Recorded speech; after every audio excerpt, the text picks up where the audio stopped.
இயேசுவின் நாமத்தில் உங்கள் யாவருக்கும் அன்பின் வாழ்த்துக்கள். ஒருவன் தீர்க்க ஆயுசுடன் இந்த பூமியில் வாழ்வதற்கு வேதம் சொல்கிற வெளிப்படையான வழிகளை இன்று நாம் வசனத்தை வாசித்து நிறைவு செய்ய போகின்றோம். சங்கீதம் 34:12. நன்மையை காணும்படி ஜீவனை விரும்பி நீடித்த நாட்களை அபேட்சிக்கிற மனுஷன் யார்? ஆங்கில வேதாகமத்தை நான் வாசிக்கிறேன்.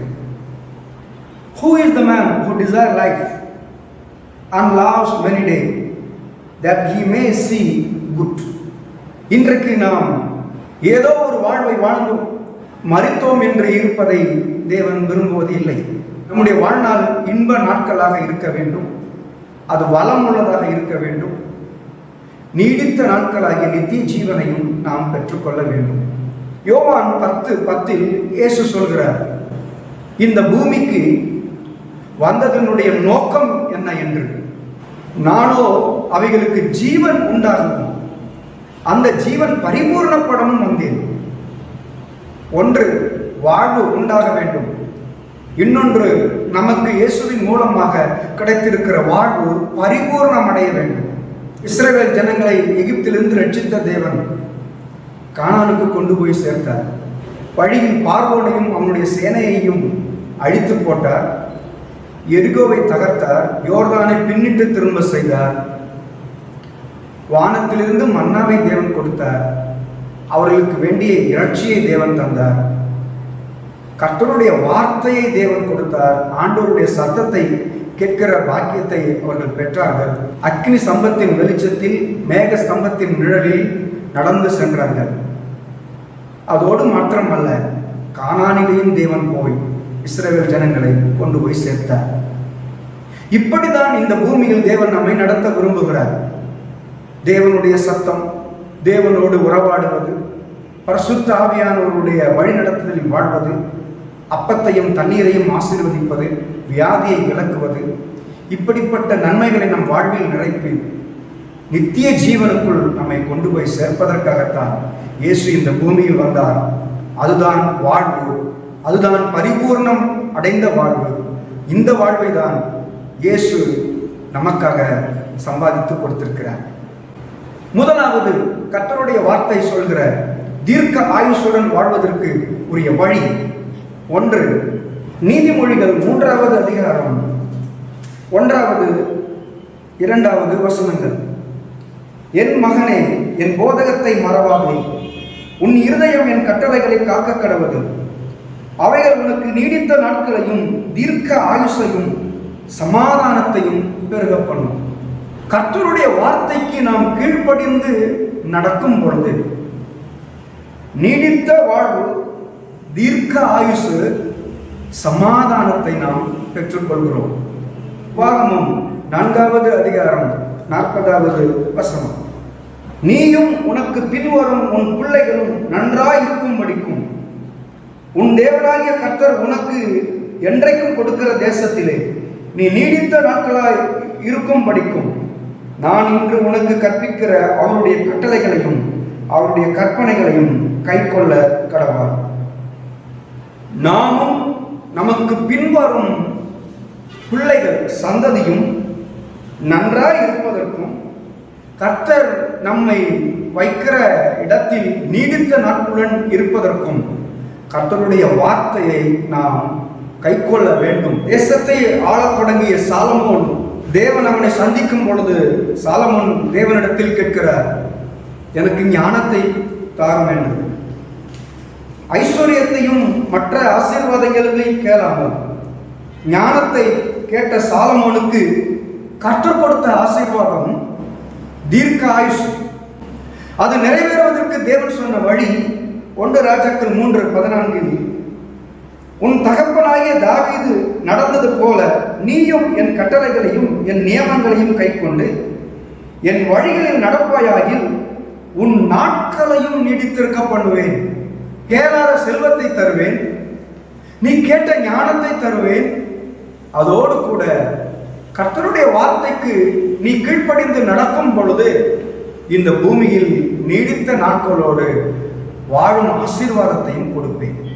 இரண்டாவது, தீர்க்காயுசுடன் வாழ்வதற்கு வேதம் சொல்கிற வழி, நம்முடைய வாயின் வார்த்தையின் மேல் கவனமாக இருக்க வேண்டும்.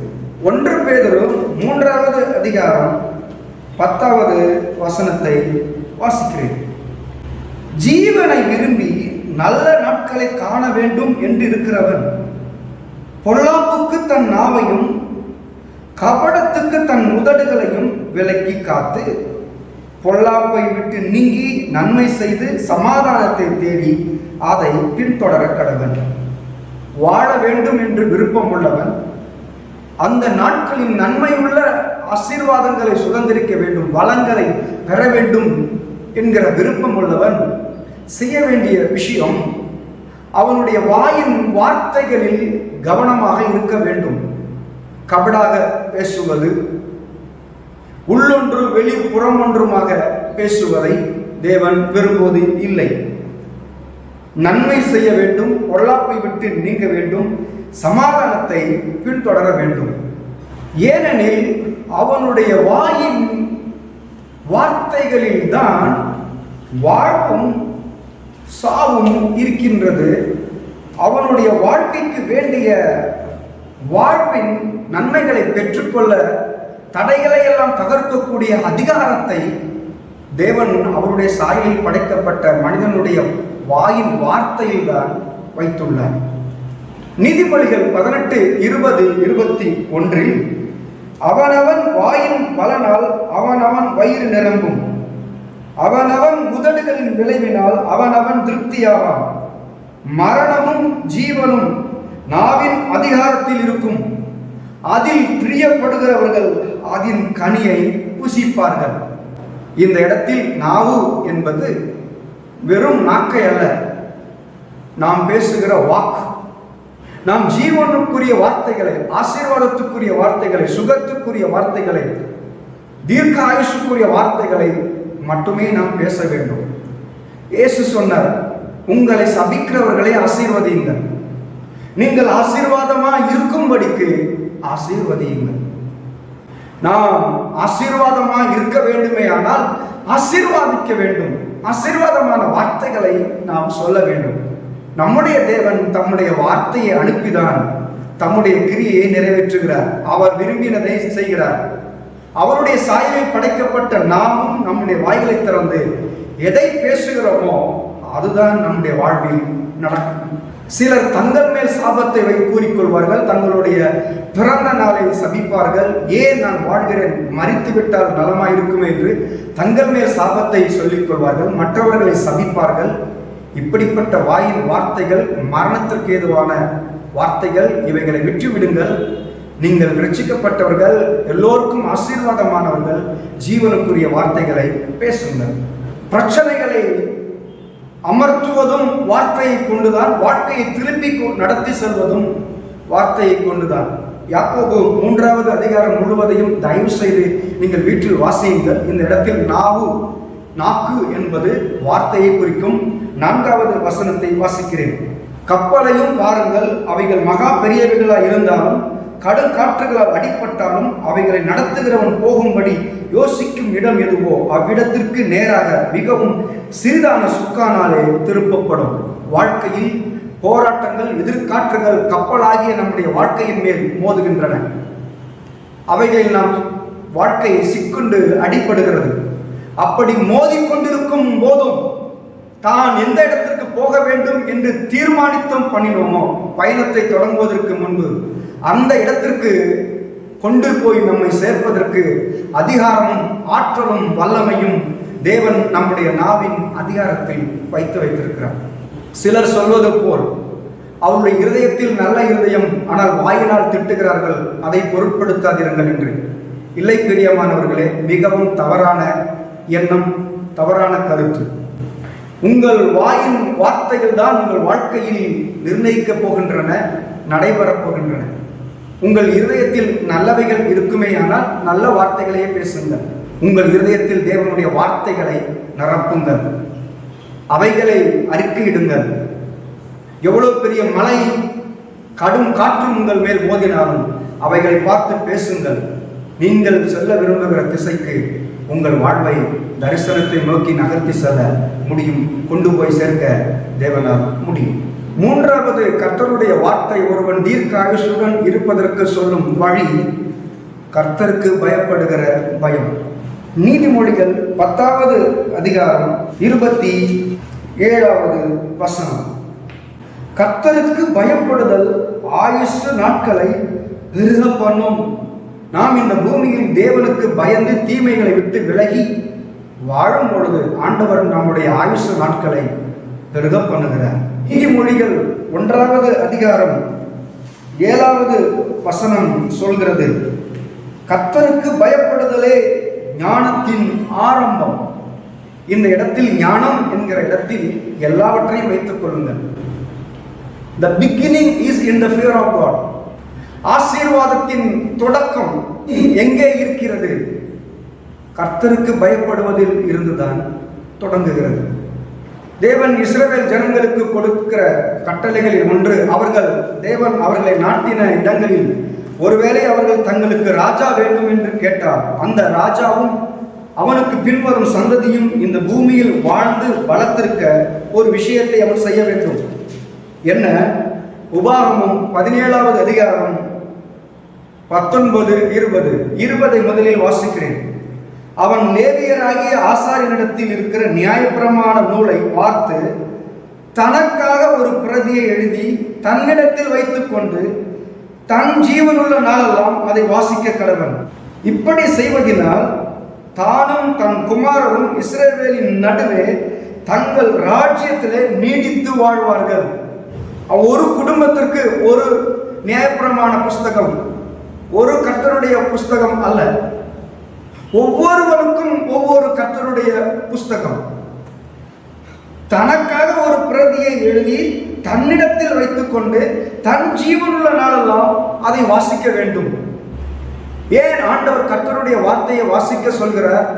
ராஜாவை பார்த்து அவன் ஆஸ்வதிக்கப்பட்டவனாக இருக்க வேண்டும், நீடித்த நாட்களாக இந்த ராஜ்யத்திலே அவன் வாழ வேண்டும். யுத்தங்கள் உண்டு, எதிரிகள் உண்டு, அவைகளுக்கு நடுவில் அவன் ஜீவன் தப்பி தேசத்தை ஆள வேண்டும் என்பதை தேவன் விரும்புகிறார். இப்பொழுது கர்த்தருடைய வார்த்தையை படிக்க சொல்வதின் காரணம் என்ன? 19வது வசனம் சொல்கிறது, இந்த நியாயப்பிரமாணத்தின் எல்லா வார்த்தைகளையும் இந்த கட்டளைகளையும் கைக்கொண்டு இவைகளின்படி செய்வதற்காக தன் தேவனாகிய கர்த்தருக்கு பயந்திருக்கும்படி கற்றுக்கொள்ளும் பொருட்டு. அதை வாசிக்கும் பொழுது அவனுடைய வாழ்நாள் நீடித்திருப்பதற்கு தேவையான கர்த்தருக்கு பயப்படுகிற பயத்தை கர்த்தருடைய வார்த்தையில் இருந்து அவன் கற்றுக்கொள்கிறான். கர்த்தருடைய வார்த்தை சொல்கிற நீடித்த வாழ்விற்குரிய வழி உங்களை பெற்றவர்களை கனம் பண்ண வேண்டும். எபேசியர் 6வது அதிகாரம் 1-3 வசனங்களை வாசிக்கிறேன். பிள்ளைகளே, உங்கள் பெற்றோருக்கு கர்த்தருக்குள் கீழ்ப்படியுங்கள், இது நியாயம். உனக்கு நன்மை உண்டாயிருக்கும்படிக்கும் பூமியிலே உன் வாழ்நாள் நீடித்திருப்பதற்கும் உன் தகப்பனையும் உன் தாயையும் கனம் பண்ணுவாயாக என்பதே வாக்குத்தத்தம் உள்ள முதலாம் கற்பனையாய் இருக்கிறது. நன்மை உண்டாயிருப்பதற்கும் பூமியிலே வாழ்நாள் நீடித்திருப்பதற்கும். இந்த இடத்தில் நீடித்த நாள் என்பது நித்திய ஜீவன் அல்ல. இந்த பூமியில் தீர்க்காயுசோடு வாழ்வதற்கு உங்களை பெற்ற தாயையும் தகப்பனையும் கனம் பண்ணுங்கள். அவர்களிடத்தில் சில குறைகள் இருக்கலாம், மனிதர்கள் தான். ஆனால் அவர்களுக்கு சொல்லிக் கொடுக்க வேண்டிய பொறுப்பு சத்தியத்தை அறிந்த பிள்ளைகளுக்கு இருக்கிறது. சிலர் செய்வதைப் போல தங்களுடைய பெற்றோர் கர்த்தருக்கு பிரியமில்லாத காரியங்களை செய்வார்கள். பெற்றோரை கனம் பண்ண வேண்டும் என்று அவர்கள் செய்கிற தவறுக்கு உடந்தையாக இருப்பது தவறு. அவர்களுக்கு சத்தியத்தை சொல்ல வேண்டும் அன்புடன். அவர்களுக்கு கொடுக்க வேண்டிய மரியாதையும் கொடுத்து கர்த்தருடைய வார்த்தையையும் சொல்ல வேண்டும். எந்த சூழ்நிலையிலையும் அவர்களை மதிக்க வேண்டியது நம்முடைய பொறுப்பு. வாழ்நாள் நீடித்திருக்கும். நீதிமொழிகள் 20வது அதிகாரம் 20வது வசனத்தில், தன் தகப்பனையும் தன் தாயையும் தூஷிக்கிறவனுடைய தீபம் கார் இருளில் அணைந்து போகும். தீபம் என்பது வாழ்க்கை. அவன் எல்லா ஆசீர்வாதங்களோடும் இப்பொழுது இருக்கிறான். ஒரு நாள் கஷ்டப்பட்டான், இன்று தேவன் அவனை உயர்த்தி இருக்கிறார். எல்லா ஆசீர்வாதங்களோடும் பிள்ளை வாழ்கிறார்.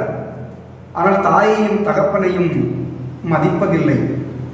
அவனுடைய ஆசீர்வாதமான வாழ்வு திடீரென்று விளக்கு காற்றில் அணைவதை போல் முடிந்துவிடும். நம்முடைய வாழ்வு அப்படி முடியக்கூடாது என்பதற்காக தான் தேவன் வார்த்தையில் எழுதி கொடுத்திருக்கிறார். தேவன் சீனாய் மலையில் இஸ்ரவேல் ஜனங்களுக்கு 10 கற்பனைகளை கொடுக்கிறார்.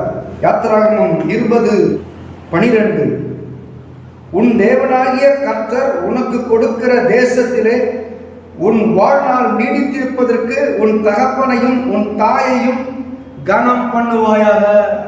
ஒவ்வொரு ஆவிக்குரியவனுக்கும் 2 முறையில் தகப்பன்மார் உண்டு. ஒன்று சரீர பிரகாரமாக நம்மை பெற்றெடுத்தவர்கள், இன்னொருவர் உங்களை சத்தியத்திற்குள் நடத்துகிறவர்கள். பிலமோனுக்கு எழுதின நிருபம் 10வது வசனத்தில், ஏனென்றால் கட்டப்பட்டிருக்கையில் நான் பெற்ற என் மகனாகிய ஒனேசிமுக்காக உம்மை மன்றாடுகிறேன். இப்பொழுது யார் உங்களுக்கு சத்தியத்தை சொல்லி சத்தியத்துக்குள் உங்களை நடத்தி கொண்டிருக்கிறார்களோ அவர்கள் உங்களுடைய ஆவிக்குரிய அப்பா அம்மாவை போன்றவர்கள். அவர்களுடைய வார்த்தைக்கு நீங்கள் கீழ்ப்படியுங்கள், கனம் பண்ணுங்கள். கலாத்தியர் 4:10 என் சிறு பிள்ளைகளே, கிறிஸ்து உங்களில் உருவாகும் அளவும் உங்களுக்காக மறுபடியும் கர்ப்பவேதனைப்படுகிறேன். கர்த்தருடைய ஊழியக்காரர்கள் விசுவாசிகள் கர்த்தருக்குள் வளர வேண்டும் என்பதற்காக ஆவிக்குரிய பிரகாரமாக வேதனையை, கர்ப்ப வேதனையை அனுபவிக்கிறவர்கள். எபிரேயர் 13:17 உங்களை நடத்துகிறவர்கள் உங்கள் ஆத்துமாக்களுக்காக உத்தரவாதம் பண்ணுகிறவர்களாய் விழித்திருக்கிறவர்களானபடியால் அவர்கள் துக்கத்தோட அல்ல சந்தோஷத்தோட அதை செய்யும்படி அவர்களுக்கு கீழ்ப்படிந்து அடங்குங்கள்.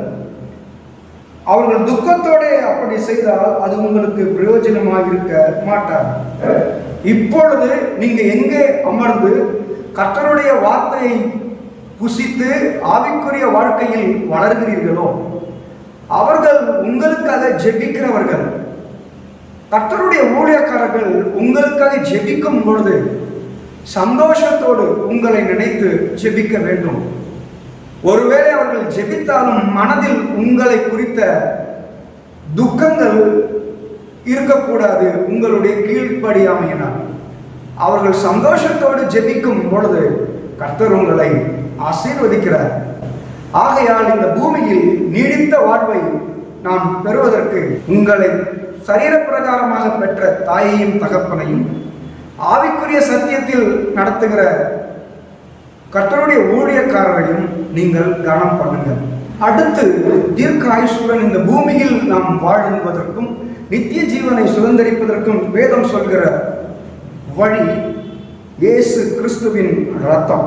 யாத்திராகமம் 12:1 அவர்கள் அடிக்கப்பட்ட ஆட்டுக்குட்டியின் இரத்தத்தை எடுத்து தங்களுடைய வீட்டின் நிலைக்கால்களில் தெளிக்கும் பொழுது தேசத்தில் வருகிற அழிவில் இருந்து அவர்கள் தப்புவித்து தீர்க்க ஆயுசை தேவன் கொடுத்து கானானுக்குள் கொண்டு போய் சேர்க்கும் பாக்கியத்தை பெற்றுக்கொள்கிறார்கள். ஒவ்வொரு நாளும் இயேசு கிறிஸ்துவின் இரத்தத்தினால் நீங்கள் கழுவப்பட வேண்டும், சுத்திகரிக்கப்பட வேண்டும். இயேசு கிறிஸ்துவின் இரத்தத்துக்குள் உங்களை மறைத்துக் கொள்ளுங்கள். முக்கியமாக கவனிக்க வேண்டிய ஒன்று, புதிய ஏற்பாட்டில் சொல்லியிருக்கிற ஒரு சத்தியம். புதிய ஏற்பாட்டின் பஸ்கா ஆட்டுக்குட்டியாகிய இயேசு கிறிஸ்துவின் இரத்தத்தினால் நாம் மீட்கப்பட்டவர்கள். இன்று நாம் அவருடைய பாடு, மரணம், உயிர்த்தெழுதல், 2வது வருகையை நாம் நினைவு கூறுவதற்காக கர்த்தருடைய பந்தியை நாம் ஆசரிக்கிறோம்.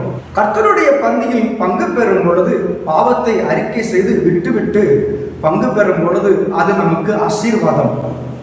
துணிகரமான பாவங்களோடு கர்த்தருடைய பந்தியில் பங்கு பெறுவதை தேவன் விரும்புவது இல்லை. சிலர் ஓய்வு நாளில் கர்த்தரை ஆராதித்து விட்டு வீட்டிற்கு போய் உடனே தவறு செய்கிறார்கள். கர்த்தருடைய பந்தியில் பங்கு பெறுவதற்கு முன்பாக பாவம் செய்வதற்குரிய எல்லா திட்டங்களையும் வகுத்து விட்டு வந்து கர்த்தருடைய பந்தியில் பங்கு பெறுவது, பிறகு மீண்டும் போய் தைரியமாக பாவம் செய்வது நம்முடைய வாழ்நாள் இந்த பூமியில் நீடித்து இருப்பதற்கு ஒரு பெரிய தடையாக இருக்கும். சரீரத்தில் இருக்கிற நோய்களிலிருந்து நாம் சுகமாவதற்கு கர்த்தருடைய பந்தியை பயபக்தியோடு பரிசுத்தத்தோடு நாம் பங்கு பெற வேண்டும். துணிகரமான பாவங்களோடு கர்த்தருடைய பந்தியில் நாம் பங்கு பெறும் பொழுது நோய்கள் நமக்கு உண்டாகின்றன. சில வேளைகளில் அந்த நோய் மரணத்திற்கு கூட வழிவகுக்கும் என்று ஆண்டவருடைய வார்த்தை சொல்கிறது. 1 கொரிந்தியர் 11:30 இது நிமித்தம் உங்களில் அநேகர் பலவீனரும் வியாதி உள்ளவர்களுமாய் இருக்கிறார்கள், அநேகர் நித்திரையும் அடைந்திருக்கிறார்கள். ஸோ நம்மை நாமே நிதானித்து அறிந்து கர்த்தருக்கு ஒப்பு கொடுத்து விட்டு ஆண்டவருடைய கிருபையை பெற்றுக்கொண்டு கர்த்தருடைய பந்தியில் நாம் பங்கு பெறும் பொழுது தீர்க்க ஆயுசை தேவன் நமக்கு கொடுக்கிறார். நம்முடைய பலவீனங்களை மாற்றுகிறார். நம்முடைய நோயை தேவன் சுகமாக்குகிறார். ஏனெனில் இயேசு கிறிஸ்துவின் தழும்புகள், அவருடைய இரத்தத்தோடு நாம் ஐக்கியப்படுகிறோம். 6வது, இந்த பூமியில் தீர்க்க ஆயுசுடன் வாழ்வதற்கு கர்த்தருடைய வார்த்தை சொல்கிற வழிமுறை ஞானம். நீதிமொழிகள் 3வது அதிகாரம் 13 16 வசனங்களை வாசிக்கிறேன். ஞானத்தை கண்டடைகிற மனுஷனும் புத்தியை சம்பாதிக்கிற மனுஷனும் பாக்கியவான்கள். அதன் வர்த்தகம் வெள்ளி வர்த்தகத்திலும் அதன் ஆதாயம் பசும் பொன்னிலும் உத்தமமானது. முத்துக்களை பார்க்கிலும் அது விலையேற பெற்றது. நீ இச்சிக்கத்தக்கதொன்றும் அதற்கு நிகரல்ல. அதன் வலது கையில் தீர்க்க ஆயுசு, அதன் இடது கையில் செல்வம் கனமும் இருக்கிறது. இந்த பூமியில் வெள்ளி வியாபாரம், தங்க வியாபாரம் செய்து வருகிற வருமானத்தை விட, முத்துக்களின் விலையை விட, நாம் எதை விரும்புகிறோமோ அதற்கெல்லாம் விலை உயர்ந்த பொருட்கள், அதனுடைய விலைகளை விட அதிகமான பலம் உள்ளது தேவன் நமக்கு கொடுக்கிற ஞானம். ஞானம் உள்ள மனிதன் அவனுடைய வாழ்நாள் நீடித்திருக்கும், அவனுக்கு செல்வம் இருக்கும், அவனுக்கு மரியாதை இருக்கும், கனம் இருக்கும். ஸோ கர்த்தரிடத்தில் நாம் ஞானத்தை கேட்போம். ஞானம் நம்மை தீர்க்க ஆயுசுடன் வாழ்வதற்கு உதவி செய்கிறது. 7வது, இந்த பூமியில் தீர்க்க ஆயுசுடன் வாழ்ந்து சுகித்து நன்மைகளை பெற்று நித்திய ஜீவனை பெற்றுக் கொள்வதற்கு வேதம் சொல்கிற வழி தேவனோடு உறவாடுவது, ஜெபிப்பது. எஸ்ராவின் புஸ்தகம் 6வது அதிகாரம் 10வது வசனம். எருசலேமில் இருக்கிற ஆசாரியர்கள் பரலோகத்தின் தேவனுக்கு சுகந்த வாசனையான பலிகளை செலுத்தி ராஜாவுக்கும் அவன் குமாரருக்கும் தீர்க்க ஆயுசு உண்டாக மன்றாடும்படிக்கு இப்படி செய்யப்படுவதாக. இன்றைக்கு ராஜாக்கள் கிறிஸ்து இயேசுவுக்குள் நாம் ஒவ்வொருவரும் நாம் தேவ சமூகத்தில் காத்திருந்து ஜெபிக்கும் பொழுது தேவன் நமக்கு நீடித்த நாட்களை, தீர்க்க ஆயுசை கொடுக்கிறார். இந்த பூமியில் வாழும் பொழுது தேவனோடு வாழ்ந்தவன், அநேகம் பிள்ளைகளை பெற்றெடுத்தவன், ஆனால் தீர்க்க ஆயுசோடு இன்றைக்கும் இருக்கிறவன் ஏனோக்கு. ஆதியாகமத்தின் புஸ்தகம் 5:22-24 வசனங்களை வாசிக்கிறேன். ஏனோக்கு மெத்துசலாவை பெற்ற பின் 300 வருஷம் தேவனோடு சஞ்சரித்துக் கொண்டிருந்து குமாரரையும் குமாரத்திகளையும் பெற்றார். ஏனோக்குடைய நாளெல்லாம் 365 வருஷம். ஏனோக்கு தேவனோடு சஞ்சரித்துக் கொண்டிருக்கையில் காணப்படாமல் போனான், தேவன் அவனை எடுத்துக்கொண்டார். இன்றைக்கும் மரணத்தை காணாமல் தீர்க்க ஆயுசோடு வாழ்கிறவர்களில் ஒருவர் இவர் மீண்டும் மரிப்பது உண்மை. ஒரு தரம் மரிப்பது மனிதனுக்கு நியமிக்கப்பட்டது என்பது நிறைவேறுவது உண்மை. ஆனால் இப்படிப்பட்ட ஆசீர்வாதத்தை ஏனோக்கு பெற்றுக்கொண்டதற்கு காரணம் தேவனோடு உறவாடுகிற அனுபவம் இந்த பூமியில் வாழ்ந்த பொழுது அவனுக்கு இருந்தது. இதே அனுபவத்தை உடைய மனிதன் தான் தாவீது. எத்தனையோ பசி, போராட்டங்கள், பட்டினி, சத்துரு அவனை ஜீவனை எடுப்பதற்காகவே தொடர்ந்து வருகிறான். எங்கேயெல்லாம் ஓடி ஒளிந்து கொள்கிறானோ அங்கேயெல்லாம் தேவனோடு உறவாடுவதையே பழக்கமாக கொண்டது. நான் மரண இருளின் பள்ளத்தாக்கில் நடக்க நேர்ந்தாலும் பொல்லாப்புக்கு பயப்படேன், தேவரீர் என்னோடு கூட இருக்கிறீர். நான் தேவனோடு கூட இருக்கிறேன், நான் பயப்பட மாட்டேன். வசனம் சொல்லுகிறது 23:6, என் ஜீவனுள்ள நாளெல்லாம் நன்மையும் கிருபையும் என்னை தொடரும். நான் கர்த்தருடைய வீட்டிலே நீடித்த நாட்களாய் நிலைத்திருப்பேன். தேவனோடு இந்த பூமியில் வாழ்கிற உறவாடுகிற அனுபவத்தை உடைய அவன் நீடித்த நாட்கள் நித்திய ஜீவனாகிய தேவனுடைய வீட்டில் நிலைத்திருக்கும் பாக்கியத்தையும் பெற்றுக்கொள்வோம். இன்று நாம் அநேக கர்த்தருடைய வார்த்தைகளை வாசித்தோம். வாழ்வை பெற்றிருக்க வேண்டும், அந்த வாழ்வு நிறைவு அடைய வேண்டும். இயேசுவை விசுவாசிக்கிற நீங்கள் இதை சுதந்திரிக்க வேண்டும் என்பதுதான் தேவனுடைய சித்தம்.